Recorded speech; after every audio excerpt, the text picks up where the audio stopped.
When my companions and I were in Toll school, we faltered upon a Ouija board, whereas browsing a Toys R Us. So we chosen to grant it an attempt and see in case it seemed truly communicate with spirits. Gathering in my storm cellar, the three of us put the board on the floor and started inquiring the ordinary questions you might see in frightfulness motion pictures. Or on supernatural TV appears we started by saying hi and held up for the board to do something. The pointer piece called the plet began moving gradually. I thought one of my companions was pushing it. They said they weren't. At that point when they let go, I felt the plet moving by itself beneath my fingers. It felt bizarre, like a magnet was pulling it. We asked the board how numerous individuals are within the room with us. It spelled out 4 indeed, in spite of the fact that there were, as it were, 3 of us. We proceeded. Are you alive? The plunet slowly moved to no, sending a shudder down our spines. Jess, attempting to break the pressure, inquired, Are you nice? The plunet returned to the center of the board. The pointer moved back to no rapidly and unequivocally. I felt the disgust get heavier, and my heart hustled. I began feeling frightened, like I required to run absent or fight. Sarah inquired, What is your name? In a really genuine way. The pointer moved to one letter, at that point another, and another. The board began to spell out the title of an evil presence that I knew, whereas it was within the center of spelling the title. I all of a sudden panted and said the title out uproarious. Right at that minute, the plunet ceased moving totally. Then a long dark millipede came out from beneath my bed. It rushed over to the board, and after that cleared out the room beneath the entryway. My companion shouted, and we hurried to put the board back in its box. We didn't know how to get freed of it appropriately since we heard that tossing it absent or burning it seemed cause more inconvenience. So we chosen to keep it within the back of my garage. At that time, my carport was a separate building from my house. That night, we attempted not to think as well much around what happened, but we were still truly frightened. I rested with my grandmother's rosary another to my bed for a few evenings a while later, indeed, in spite of the fact that I'm not exceptionally devout. It's unusual how things like that can make your feeling more secure. The following morning, my mother diardly called us exterior, closed the front yard steps. We found a child rabbit with its head chopped off. Its head lay another to its body. This was the to begin with time something like this had ever happened to us. We lived close a city, so we didn't more often than not see wild creatures around our house. The taking after week, I felt truly sick. My temperature taken off, and I was stuck in bed for days. It took weeks for me to recuperate completely, but abnormally, my companions didn't get wiped out at all. It felt like I was the, as it were, one influenced. After that ailment, things calmed down, but there were still odd events. At whatever point my pooch went first floor, they'd begin shaking and shooting back and forward. At whatever point somebody remained within the cellar, they continuously said it felt weird. They especially didn't just like the dim corridor within the back. Nearly everybody said they had bad dreams when they rested there. Also, any little pets like angle, recluse crabs, or hamsters that lived within the storm cellar passed on out of the blue. So we chosen it was way better not to keep any pets down there any longer. This was interesting, since we'd never had any issues sometime recently. Our storm cellar was decent with bounty of daylight and new discuss, and we'd had creatures down there for over 10 a long time without any issues. This story is approximately my wife's close relative Sarah. I'm too bad in case I can't tell you precisely how she felt, and some of the time I might not keep in mind each small detail since I listened this story from my spouse. It happened almost 10 to 15 a long time prior. When Sarah got separated, her spouse cleared out and Sarah remained within the house alone for a whereas. After that, the house was in a normal neighbourhood, not separated or anything like that. As Sarah got utilised to being alone, she began hearing interesting clamours coming from her upper room. The squeaks and crashes made her ponder what was going on up there. Stressed, she called the police to check her loft completely to see if somebody may well be living there without her information. But when the police checked, they didn't discover anything. They said it was likely fair a raccoon or squirrel making the commotion, but Sarah still felt uneasy. After the police cleared out, she felt just like the commotions were getting indeed louder. She was beyond any doubt it wasn't fair a little animal. About a week afterward, she called the police once more. But once more, they didn't discover anything. Many days after she called the police once more, Sarah came domestic from work prior than regular. Fortunately, she had been dating somebody and her boyfriend was with her when she arrived domestic. As she got out of her car in her carport, she'd taken note something bizarre and alarming.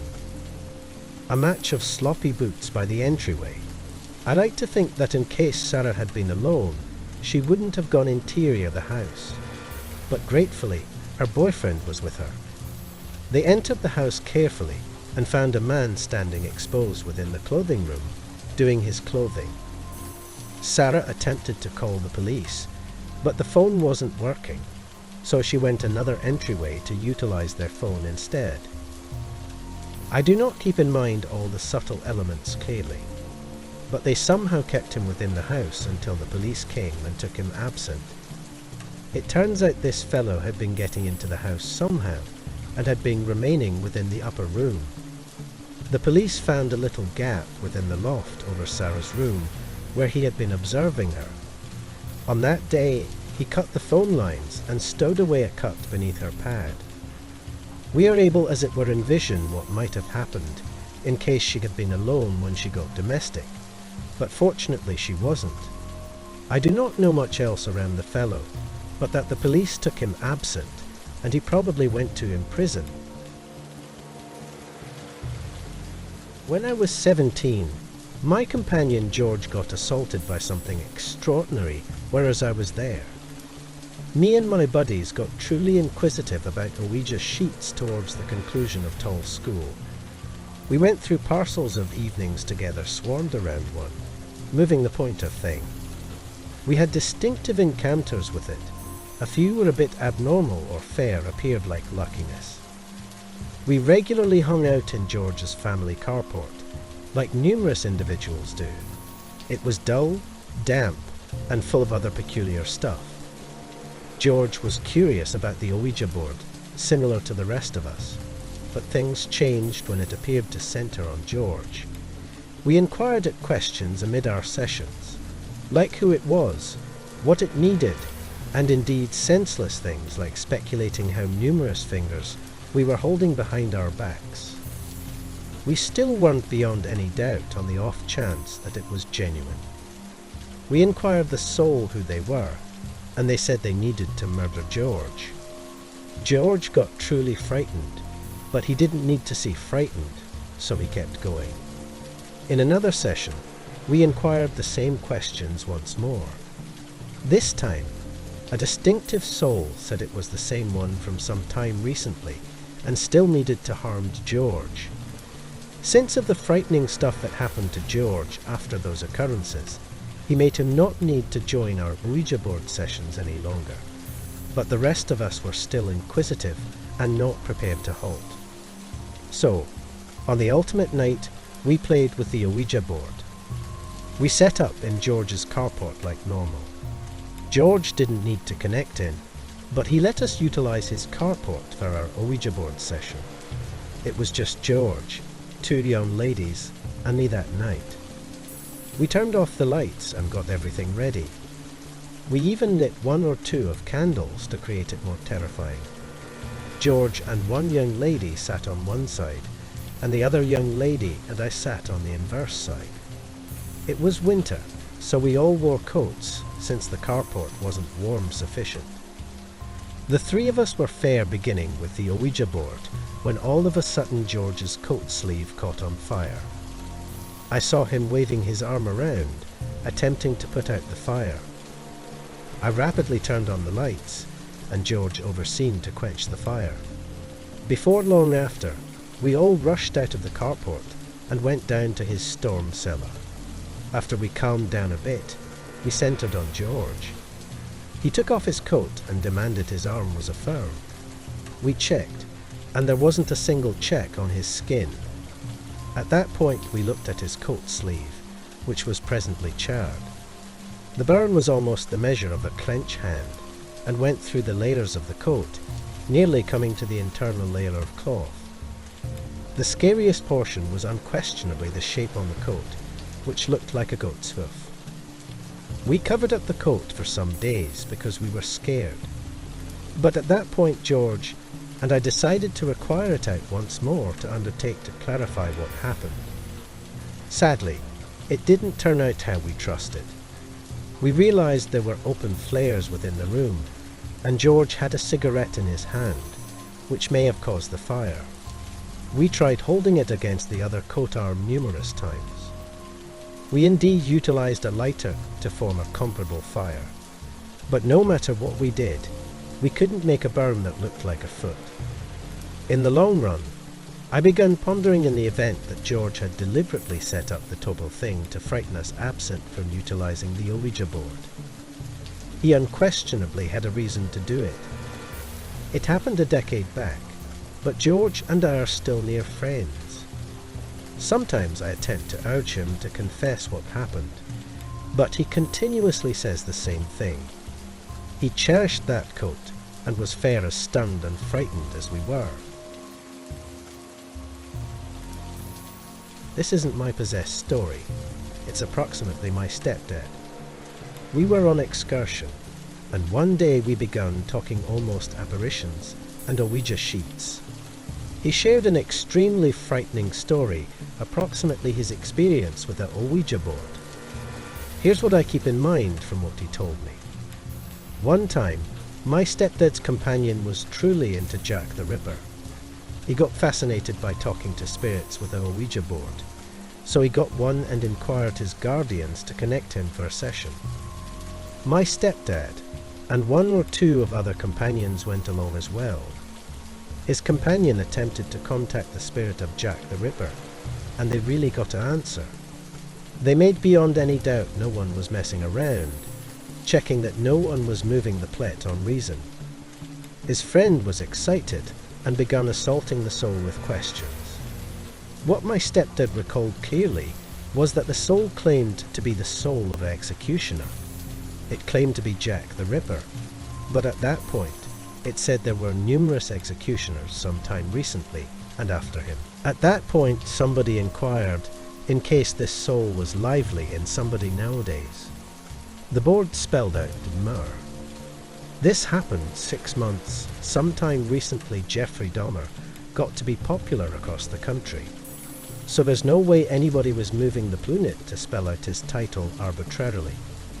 No one knew who Dahmer was back at that point.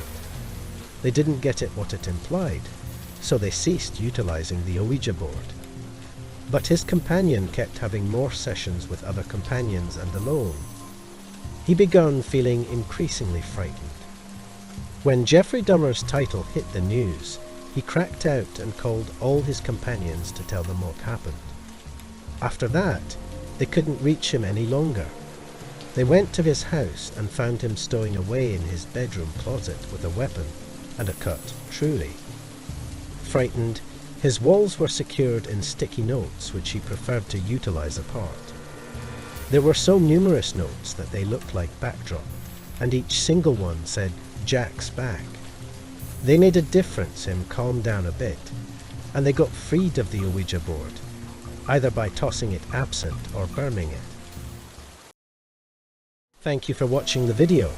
Make sure to subscribe to my YouTube channel, Midnight Mysteria, for more amazing horror stories.